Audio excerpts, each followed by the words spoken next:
Dear friends, welcome to my career my future, the team of expert counsellors. देखिए 27 दिसंबर को बहुत important notification आया हरियाणा का, और कि 28 को जो है आपका स्टे वैकेंसी राउंड कंडक्ट किया जाएगा। ये नोटिफिकेशन बहुत देर से लेट नाइट आया। अब इसके दो पहलू हैं कि लेट नाइट ये क्यों निकाला गया, क्यों नहीं स्टूडेंट्स को टाइम दिया गया। इसके दो पहलू हैं, या तो ये पूरी तरह से मिसमैनेज्ड रहा या ये पूरी तरह से वेल प्लान्ड रहा। अगर मिसमैनेज्ड रहा तो क्या मिसमैनेज्ड रहा? अगर आप मिसमैनेज को मैं कंपेयर करूं कि अगर मिसमैनेजमेंट था पिछले साल से कंपेयर करूं, तो पिछले साल 6 अप्रैल को नोटिफिकेशन आ गया था। नोटिफिकेशन आया था, उसमें पूरा डिटेल दिया था, बताया था बच्चों को कि आपने 9 तारीख को स्टे वैकेंसी राउंड के लिए पीजीआई रोहतक में पार्टिसिपेट करना है, even for private medical colleges. और वहां पर यह भी बताया गया था कि आपको प्राइवेट मेडिकल कॉलेज के लिए कितने अमाउंट का डीडी बना के लेकर आना है। एक कंप्लीट इंफॉर्मेशन थी उस नोटिफिकेशन के अंदर, जो 1 साल पहले 6 अप्रैल को आया था, 6 अप्रैल 2022 को आया था, लास्ट ईयर की काउंसलिंग को लेकर। सो इस बार क्या हुआ?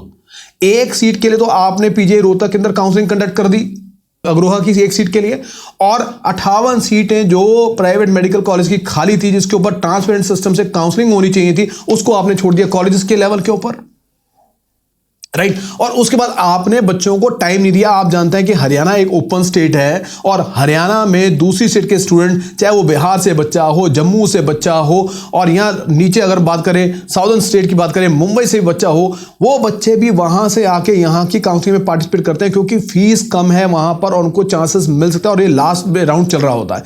ऐसे में आपने किसी को कोई मौका नहीं दिया संभलने का, क्योंकि 27 तारीख की लास्ट रात को अगर ये नोटिफिकेशन आया तो वहां से बच्चों का चलना, और फिर आपने डीडी के बारे में, पेमेंट के बारे में कुछ नहीं बताया। वो बच्चा कब आके डीडी बनाएगा, कब डीडी लेकर आएगा, कब काउंसलिंग में 11 बजे कैसे रिपोर्ट करेगा, राइट। और वो भी अलग अलग कॉलेजेस में। अगले सबसे बड़ी बात कि आपने कह दिया कि अलग अलग कॉलेजेस में रिपोर्ट करना है। अगर एक ही जगह रिपोर्ट करना हो तो भी आसान था। अब वो बच्चा कौन से कॉलेज में जाएगा? वो वर्ल्ड में जाएगा, एनसी में जाएगा, आदेश में जाएगा, एसजीटी में जाएगा, अल्फला में जाएगा, कहाँ जाएगा, राइट। सो अगर ये मिसमैनेज्ड है तो ये स्टूडेंट्स का भी नुकसान है, बहुत बड़ा नुकसान है स्टूडेंट्स का, और साथ के साथ कॉलेज वालों का भी नुकसान है इसमें, क्योंकि हो सकता है ऐसी मार धाड़ के अंदर कुछ कॉलेज वालों की सीट्स भी वेकेंट रह जाएं। ये भी पॉसिबिलिटी हो सकती है, बच्चे वहां पर रिपोर्ट ही ना करें, पहुंचे ही ना, ठीक है।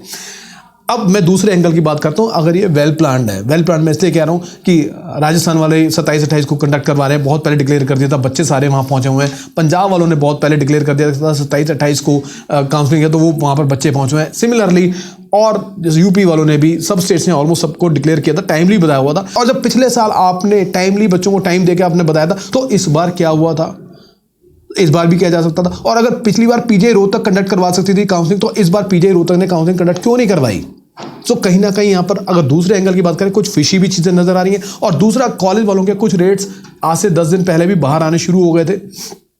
इस कॉलेज में इतने रेट पर, इस कॉलेज में इतने रेट पर, इस कॉलेज में इतने रेट पर, तब भी दिमाग में घंटियां बज रही थी। सो ये कॉलेज वाले, जब ट्रांसपेरेंट सिस्टम से काउंसलिंग वहां पर होती है हर साल स्टे वैकेंसी राउंड की, सो इस बार ऐसा क्या होने वाला है कि कॉलेज वालों को आइडिया था, और हो सकता है कॉलेज वाले ऑलरेडी सीटें बेच के बैठे हों, और इसलिए रात को लेट नाइट नोटिफिकेशन निकाला हो, ताकि वही बच्चे पहुंच पाए जिनको ऑलरेडी जो फिक्स्ड हैं, और वो बच्चे जिनको ट्रांसपेरेंट सिस्टम से, जिनका स्कोर अच्छा है, जिनको सीट मिल सकती है हरियाणा में, लेकिन लेट नाइट इंफॉर्मेशन की वजह से वो बच्चे पहुंच ही नहीं पाएंगे। पहुंचेंगे तो पेमेंट नहीं होगी, पेमेंट नहीं होगी तो उस वजह से वो डिस्क्वालीफाई हो जाएंगे, और जो फिक्स्ड होंगे उनकी सीट्स ऑलरेडी, क्योंकि उनको इन्फॉर्मेशन सारी होगी, कितने का डीडी लेके जाना है, क्या क्या करना है, वो सारे ऑलरेडी कॉलेज वालों से प्री इन्फॉर्म होंगे, और वो वहां पर जाके सीट्स बुक करवा देंगे।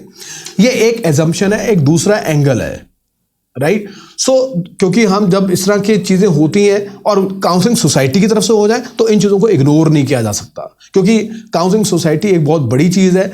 और जब आपने 2 दिन पहले, 3 दिन पहले आपने नोटिफिकेशन निकाला, और जब हर जगह पता था कि 27-28 काउंसलिंग की लास्ट डेट है, तब आप आराम से एक डेट दे सकते थे कि 28 को रिपोर्टिंग है, ताकि बच्चे जो है वेल प्लान तरीके से, प्रॉपर प्लानिंग करके बच्चे रिपोर्ट कर पाते हैं उन कॉलेजेस के अंदर, राइट। और रिपीट कर रहा हूं, जब एक सीट की आप पीजीआई रोहतक में काउंसलिंग कंडक्ट करवा रहे हो, इससे बड़ा मजाक कुछ नहीं है। और 58 सीट्स आपने कह दिया कॉलेज वाले खुद कंडक्ट करवाएंगे।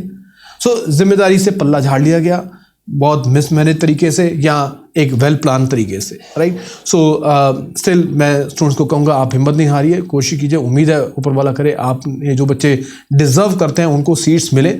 हालांकि चांसेस यहाँ पर इस पॉइंट के कम हो गए हैं। चैनल को सब्सक्राइब कीजिएगा, वीडियो को ज़्यादा से ज़्यादा शेयर कीजिएगा। Thank you very much for watching this video. मैं इस तरह के इश्यूज भी हाईलाइट करता रहूँगा।